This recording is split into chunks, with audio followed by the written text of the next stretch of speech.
Today, we will discuss the future of Poland as suggested by the delegates sitting around this table. We shall start with Sławomir Sierkowski's proposal. 1. Polish citizenship to all immigrants. 2. Reintegration tax to cover the costs of moving 3.3 million Jews to Poland. 3. Hebrew as the second official language in Poland. 4. Dismissal notice of the Polish state concerning the concordat with the Vatican State. Each religious institution should act on the same level. 5. Minority house instead of Senate in Polish Parliament. I think we could even extend that by even granting citizenship to people who are of Polish descent who haven't asked for it. So we just mail the passports to people in Israel and in the States, and they get them in the mail, and then this way they don't even have to go to the embassy. And I think this would really serve the agenda of this movement, because I think if they receive this passport, they would say, well, I might as well go and see what they want. I just wanted to know who has to pay the tax. Is it the Polish people, which would be okay for me, or is it to be shared all over the world, or who is doing this? Yeah, I think it wouldn't be bad to tax the Germans, of course, which is what you're implying, of course. I think it wouldn't be bad. I think this would also be the first, it would be a precedent, because it would be the first case of one country taxing the citizens of another country. I think this would be a marvelous international precedent. I think that's, as a kind of an absurd gesture, it would be wonderful. I wonder why Hebrew should be the second language, since I think most of, or maybe half, I don't know how many of the Jews with Polish ancestry who are not in Poland speak Hebrew. I'd say there are many more who speak other languages, for example, Spanish, Portuguese. I think that the idea is to revive the Jewry that used to live in Poland back then, and their language was mostly Yiddish and Polish in a way, but in any way not Hebrew. I would rather suggest as a second language in Poland actually Vietnamese language, because today our minority in Poland is Vietnamese minority, and actually they are inhabiting the former Jewish ghetto part in Warsaw also. So I would see those things also together. According to the official church statistics, we have 96% of Catholics in Poland, I think, if I'm not wrong, which is a powerful weapon in the hands of the Catholic Church, who says we can't have legal abortion in Poland, for example, because we have 96% of people who, by definition, are against abortion. The regulation that is imposed by the Catholic Church is that you have to go to the church in which you were baptized, together with 2 adult witnesses, and you have to go there twice, because for the first time that you go, the local priest is obliged to preach to you for approximately 1 hour, trying to convince you not to step out of the church, and only after you reconfirm, yes, I do want to please be excommunicated, can you actually finish this process and stop being a member of the Catholic Church. I think this is against human rights, and I think that we as a movement should campaign to allow our members religious freedom, actually, in the sense of an easy way out of the institution with which maybe they do not necessarily identify themselves with. We have to forbid the so early baptizing. You can be baptized when you are old, with a mature. It's cruel and crazy to baptize someone who is unconscious.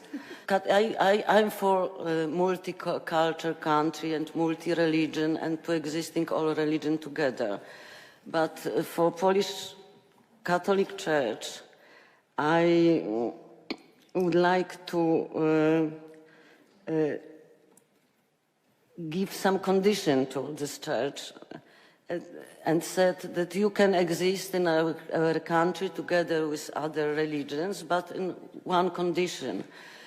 You should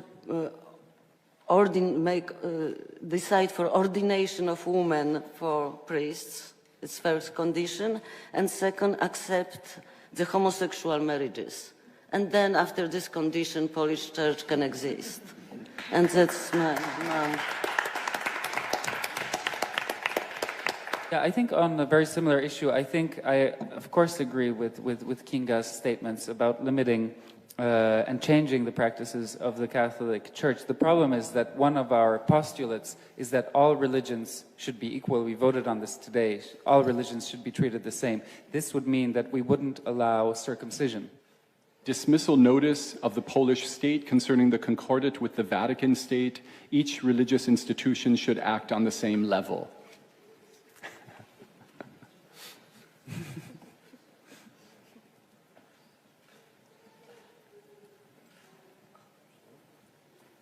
We have 1 no and 48 yes. So that will become a part of the agenda.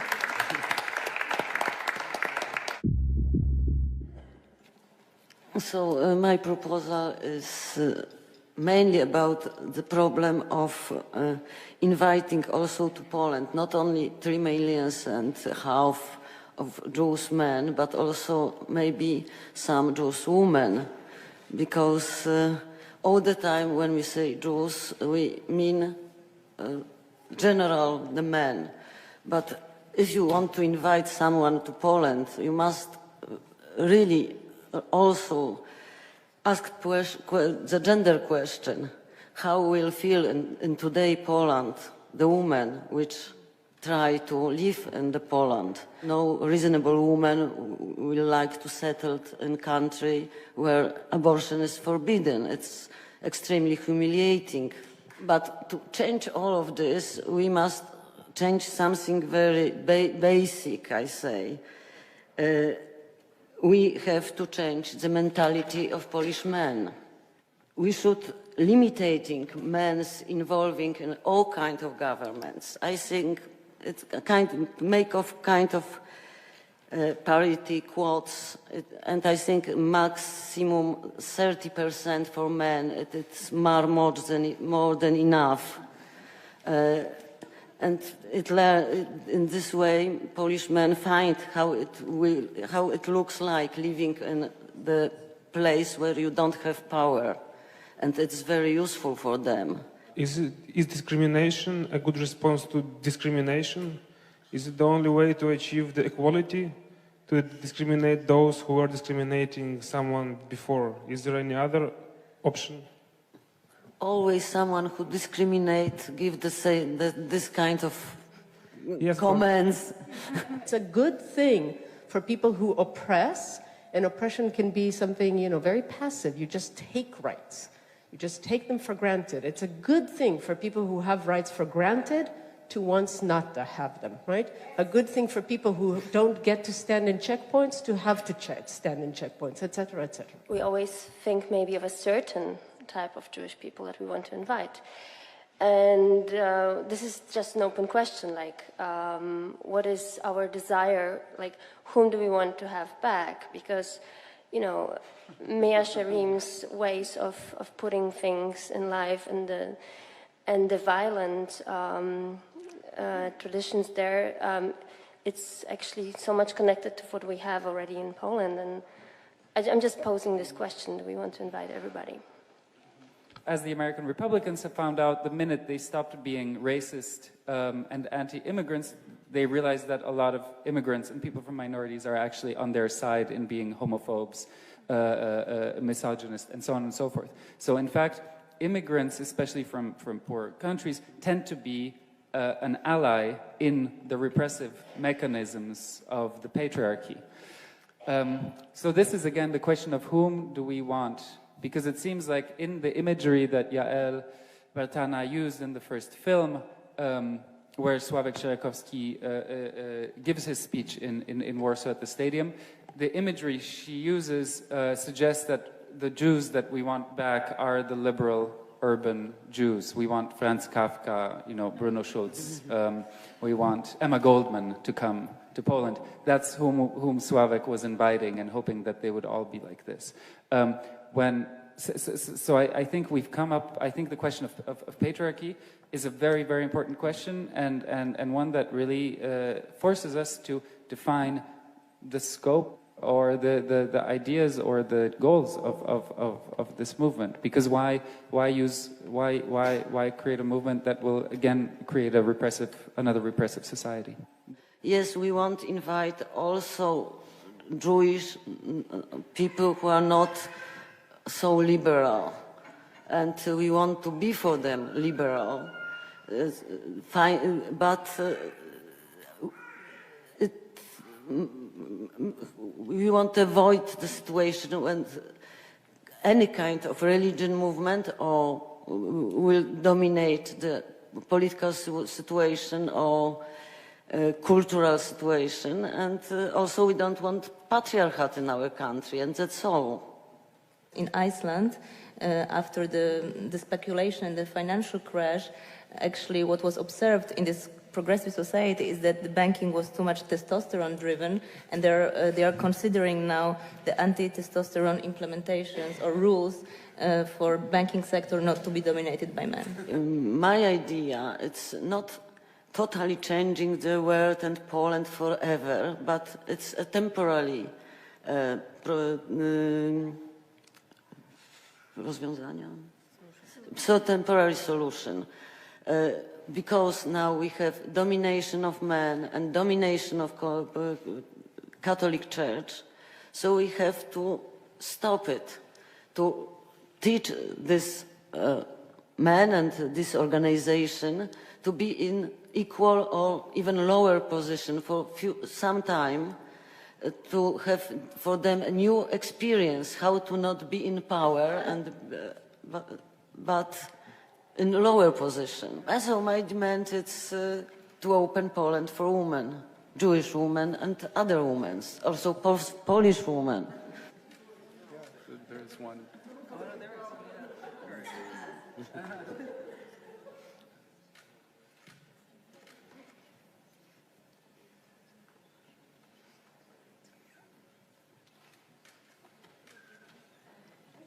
Who voted no? Who voted no? Stand up! No.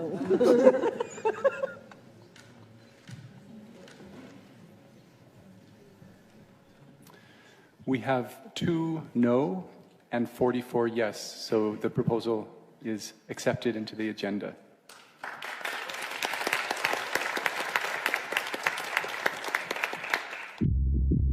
I would like to speak about certain tourism which is going on between Poland and Israel since last 20 years, quite intensively, and I mean Israeli youth delegations to Poland and also Polish religious pilgrimage to Holy Land, to Israel.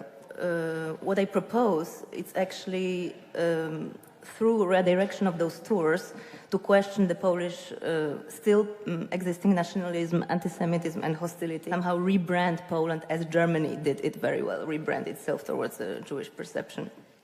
So what could be done? I mean, this is just an opening question, and I hope we can discuss it, how these tours and also pilgrimages in Israel could be redirected. First of all, I think what should be included is also that these tours also should go to Germany, both to Poland and Germany. I mean, to the sites of former concentration camps, but not only in Polish territory. The Israeli tours for young people are organized by the state. They're a function of the state, and then are and have a concrete function. Their function is to have young people come to Poland, and the very obvious message that they get is, if you don't go and fight for Israel, this will happen to you. This is why these trips exist. Create a kind of subversion, that we create all sorts of opportunities for these participants to go and sneak away from their groups during these trips and create, you know, all sorts of parties, and in just on the tours, on the trails of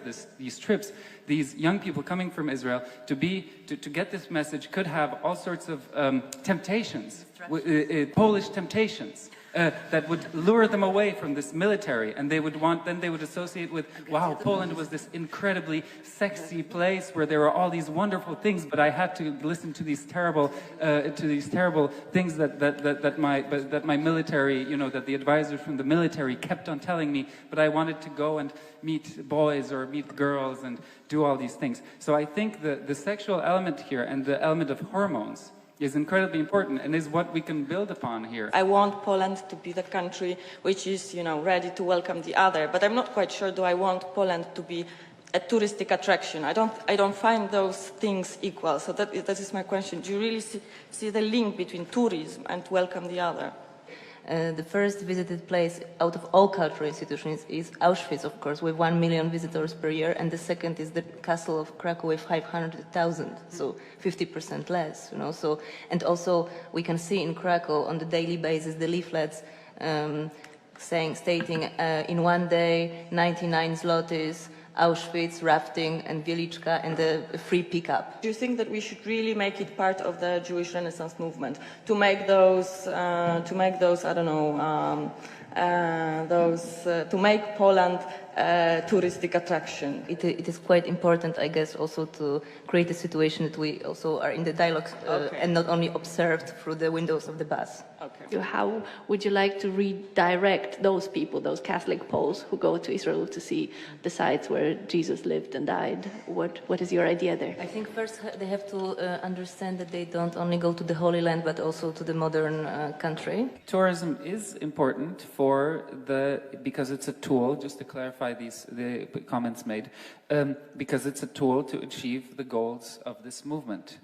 As a North American Jew, I think that it cannot be underestimated the extent to which these kinds of travel programs influence the Jewish world's perception of Poland, and changing the Jewish world's perception of Poland has to be the first step for any support of a movement like this. If the goal, okay, it has to serve our goal, but just relocating Jews, it's not a goal in itself. It has broader goals. But if the broader goal is promotion of Polish state, that what I hear here, then I'm sorry, I cannot buy it. Yeah, I'm sorry. So if we are getting rid of one nationalism of Israeli state to create another nationalism, which might be multicultural, multinational, good, it will be even stronger, the country, if it will have not only Poles but Jews. But if it's all about promotion of this state, then I don't know what we are doing here. As long as we do not abolish the concept of citizenship, we are not doing anything with the nation state.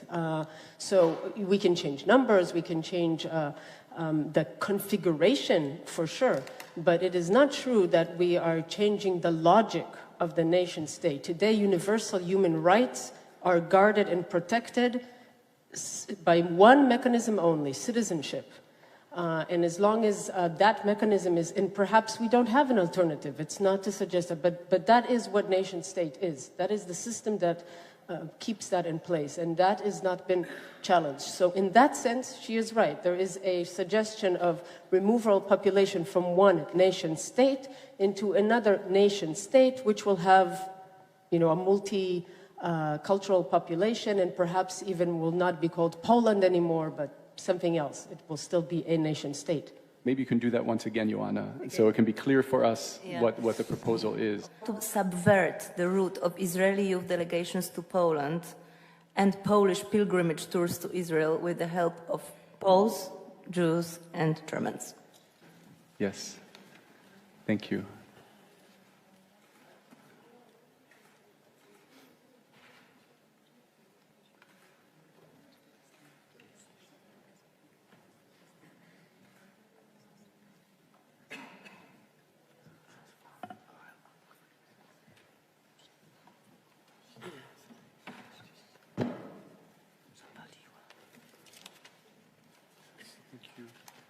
We have 7 no and 43 yes. So Jana Warsza's proposal will become a part of the agenda of the Jewish Renaissance movement in Poland.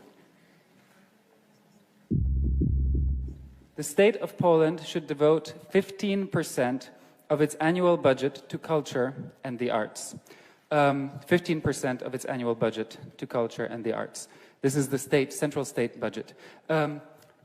Let me explain how this should work. The current situation, for those of you who aren't from Poland, is that the state of Poland dedicates less than 1% of its annual budget to culture and the arts, which is, I think, the lowest in the European Union and one of the lowest around the world. It would create a creativity vacuum, meaning that we have more demand for creative people than we have in Poland. This would provoke all the Israelis from Tel Aviv, to go back to our original point, would move to Sopot, which is also by the sea in Poland. And so this is how we would convince them. We'd say, we have a lot of money for the arts, you can come, you can live by the sea in Sopot. So it would really develop Sopot.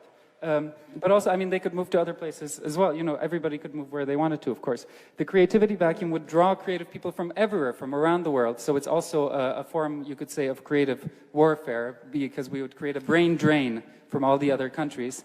So this is good for the economy, of course. These creative people, and this is, you know, the key. The creative people, the total culture plan would create an ideas bank. So we would have more ideas than any society has ever had. We would have so many ideas, we would be able to solve all problems. Yes? Because just imagine, we're talking about millions and millions of whatever currency you can imagine. Everybody will be able to think and think of concepts and solve whatever problems we think about. We'll be able to solve problems that we haven't even thought about today. First, I thought it's really a great idea, but then I envisioned it, and then I thought, like, you want us to become this movement, just another Green Party, and now you suggest that Poland just becomes another Berlin Mitte. That is really a horrible thought. I don't want to live in a place where there are more artists and creative people around than already are here. It would also redress historical wrongs, in the sense that the situation of Poland, which is also very different from Mitte, is that the situation of Poland is, as Czesław Miłosz has written, that Poland doesn't have material works of art, not because they weren't never created, but because they were destroyed. And this was done by the very concrete historical force, Nazi Germany. This is the loss of culture is unimaginable. Not all the countries which are represented by us today here need that. Poland needs that. Maybe Sweden and Germany doesn't need that because they already have it. But somehow we have to take into consideration that, for example, for some countries, this is a reality, or this would be a radical change. That would be a visionary thing. So I would suggest that first, let's have the Mitte also in Poland, and then, you know, let's deal with it. For example, I come from Greece. If that would happen in Greece right now, I don't know. I mean, you can imagine, that would be a revolution. I thought it was a kind of subversive affirmation of the creativity rhetorics that we usually hear from neoliberal politicians. But the more I listen to you, the more it seems like you're really just affirming and not being subversive at all. I heard you say several very symptomatic things. One of them was, for an example, it's not about art, it's about creativity. That's the first one. The second one is, we were spending a lot of time explaining to politicians about how good art would be for the economy, and so on. The problem is, just to say it very, very simply, you can't increase arts funding without radically looking at all the other funding that's going on. You can't go in this direction and think that arts funding will solve something from the top down, that culture will do something. I really want to say that I really strongly disagree with you in the way you framed your argument, the way you've laid it out. So I'm going to vote against you, and I would ask everyone else to vote against you too. The thing is not for us to get more funding, but to bring more meaning to the things we do. What I emphasize, of course, this huge amount of money would go to all sorts of artistic projects. But what I'm emphasizing, and I think I've made this point very clear, I'm emphasizing vast amounts of culturally underprivileged people all around Poland who have no access to culture. This is what I'm emphasizing. So I'm really not saying that organizations such as the Berlin Biennale should get more money. I'm really saying that somebody who lives in a very underprivileged area of Poland should have the access to learning to play an instrument, which then does increase also their chances in the world. It does, and I don't think that's such a bad thing, that it increases their chances of in the world. I want to just say there was a very important precedent to this, which is the WPA's art program in the 1930s as part of the New Deal. in which tons and tons of money during the Great Depression in America went to the creation of artworks. And this program supported such artists as Tennessee Williams and Jackson Pollock, and I could list 100 more, and did create actually great works of art. So that was a response to a point made before, and enabled, in fact, American culture as we know it, which became so dominant in the 50s, 60s, 70s, to exist. Something is a bit of a concern for me here in the sense of what is it that we are believing in, right? What is this Bildung narrative that is going to, liberate us? Because still, again, what I hear behind is, forces of the unadvantaged, the barbaric, etc., that will be uplifted. And so I'm not suggesting that you are saying that, but I need a clarification. Otherwise, I cannot vote for that.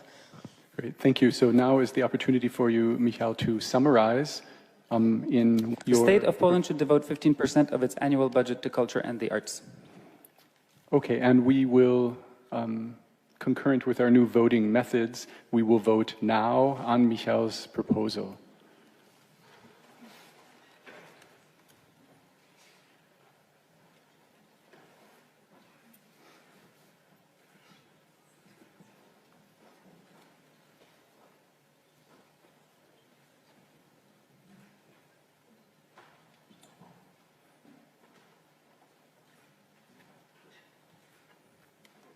$25 no and 33 yes. So this proposal will be accepted into the agenda. The first step for any mass return of Jews to Poland is to remap Polish Jewish memory. It is the physical, material environment of the nation, monuments, memorials, tourist routes, that scaffolds our sense of national identity. We want to change this ecosystem of memory with a comprehensive program we call Birthright Poland. Birthright Israel is the program that offers a free trip to Israel for every diaspora Jew. Birthright Poland adapts this principle for the needs of the Polish Renaissance movement in Poland. Birthright Poland is a Polish government-funded youth travel program. It brings Jewish youth to Poland to explore the country's long and diverse history with their Polish, German, Roma, Ukrainian, Belarusian, and other European counterparts.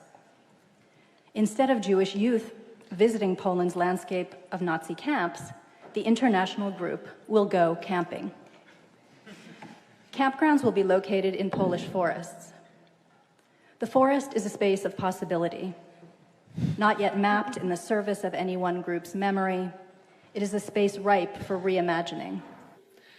Birthright Poland campers will reinvent long-standing camping traditions. These young pioneers will build settlements by learning ancestral construction techniques. Each group will build on the work of the former, preparing a welcoming landscape for the first wave of Renaissance movement returnees. New sites will announce the deeds, creations, and achievements of ethnically diverse Polish women and men from a variety of historical moments. Many maps of Jewish heritage in Poland look like this, where Polish Jewish heritage is reduced to Nazi death camps and ghettos. We have drafted a second map to feature an evolving landscape of diversity and cultural sharing, inspiring new generations of Poles and Jews to reimagine their roots, but also to embrace their futures. As an old Jewish legend has it, it was in the forest that the first Jewish travelers to Poland discovered their God-given home. According to the legend, entering the woods, they saw a passage from the Talmud engraved on every tree. And they knew they had come to the land where their ancestors dwelt.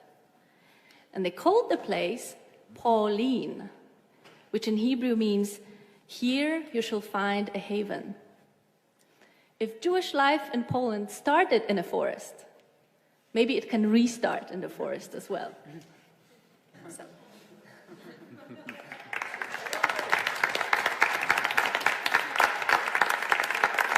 Israeli people who they just love the idea of forests and exchanging deserts for forests. So it'll be very tempting for them. You have big pictures of like very old trees.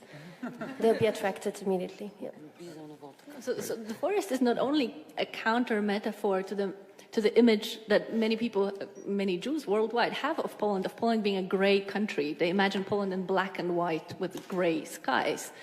Jews tend to be attracted to urban spaces, coffee, cakes. I don't know. I really am questioning the forest as a site of Jewish rejuvenation. The settler idea, yes, but if you notice, most of the settlers in Palestine, look at it's pretty spare. They like condos that look very more like Hitler's bunker than like forests.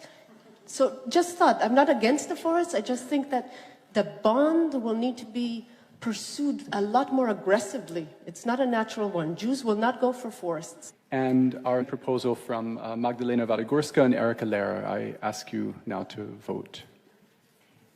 Birthright Poland.